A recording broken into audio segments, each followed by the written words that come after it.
Mr. Oyang, you gave me a performance target of 200 million. What products can I sell? It's this disruptive product. This one is disruptive? Are you kidding me? This is a disruptive product that is going to revolutionize this product. So what are the pain points of this product? The first is the waistline. Then the way he folded it never canceled the waistline. And the second thing was that he had to thread the rope by hand. Thirdly, he needs to put the backing card. His cost is too high. So this bag, the whole layout is no waistline. No waistline on both sides. And then there's no seam at the bottom. It will not fall off the bottom of the glue.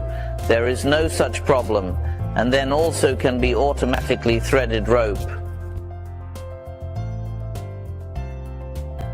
Are made by hand. Look at this. The bottom is also like this. It doesn't have a waistline.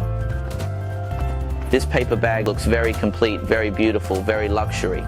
If such a bag is made by hand, the labor cost is basically 40 to 50 cents.